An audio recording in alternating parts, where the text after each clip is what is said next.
Dtransition Baby. I am checking in with the first chapter of this 2021 debut novel by Tori Peters.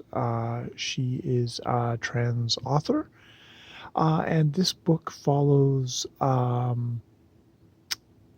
three women. Well, actually, in the present sense, there's one trans woman, there's one cis woman, and there is one male, Ames, who has detransitioned from Amy to Ames. As Amy,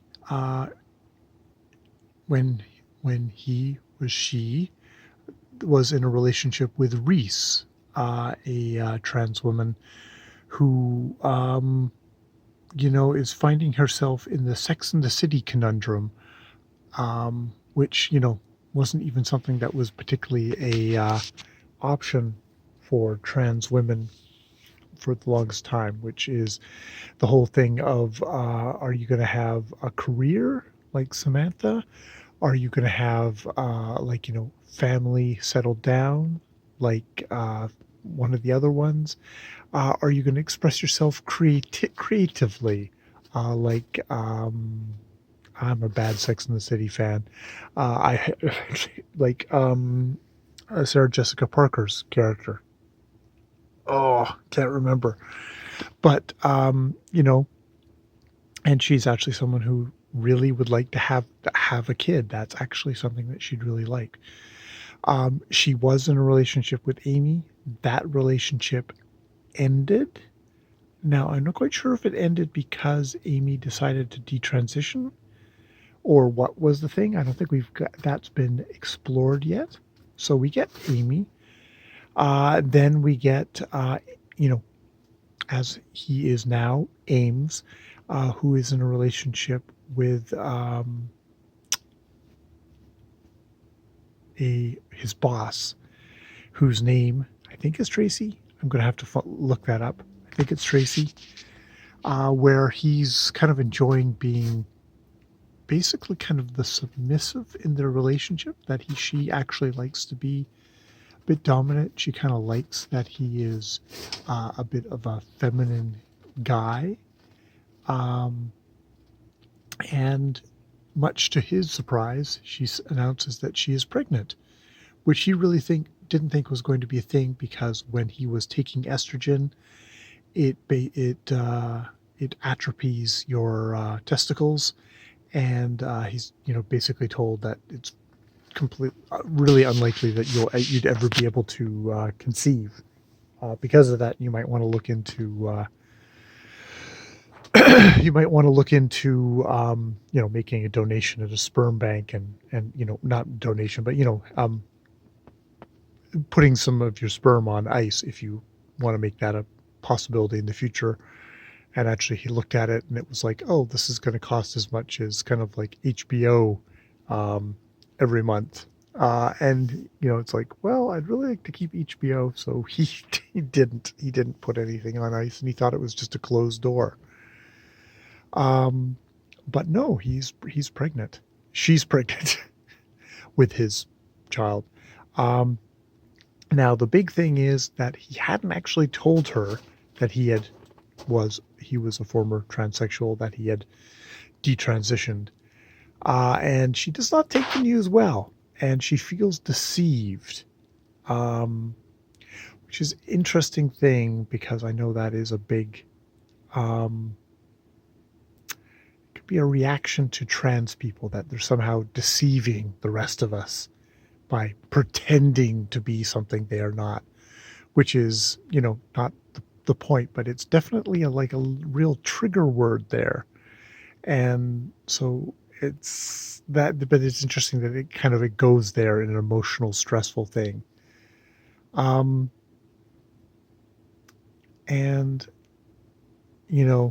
it's interesting because he's the first person he calls.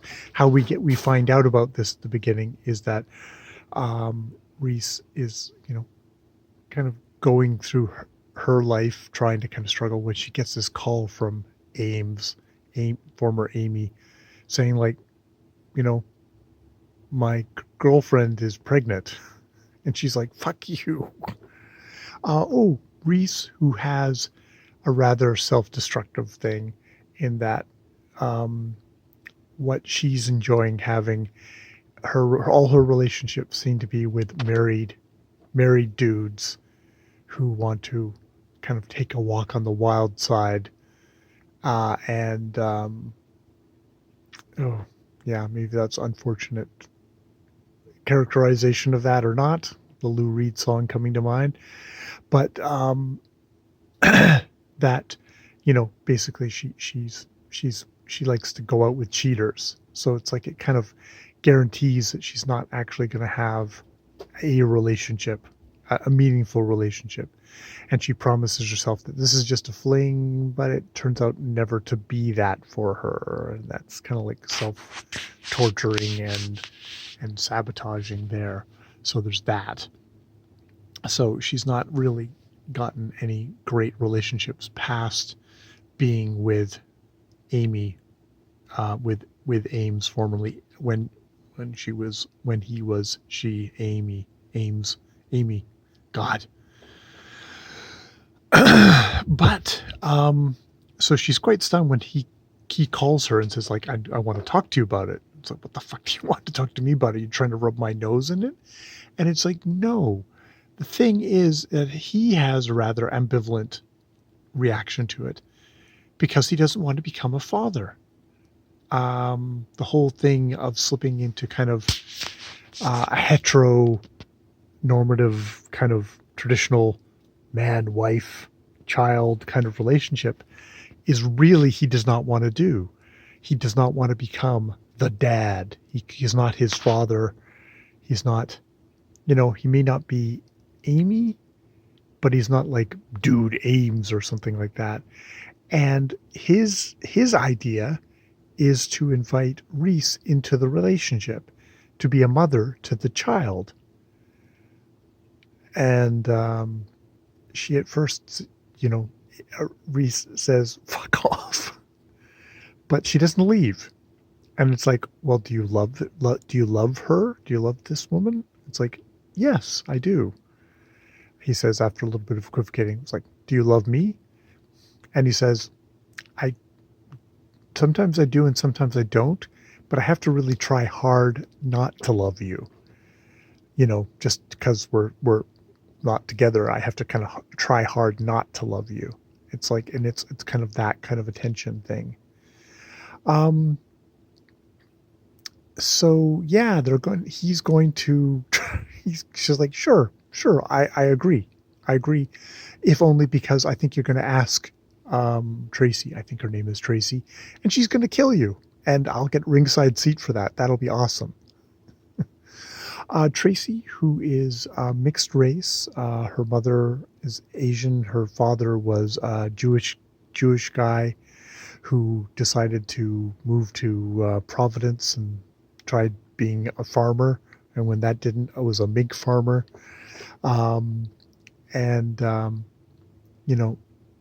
She always thought of herself as white, but then she got to college and immediately all the Asian kids there immediately identified her as Asian. So she's in a bit of a in-between place herself. There's a lot of talk in here about that kind of assessment of always being able to you can never pass with other trans women. They can always tell that you've transitioned, and you get people who are, she talks about deconstructing people's faces, saying what would they look like as a male, what would they look like as a female, that kind of thing. He notices Tracy doing that to him now that she knows across the boardroom table because they're still working in the same place together.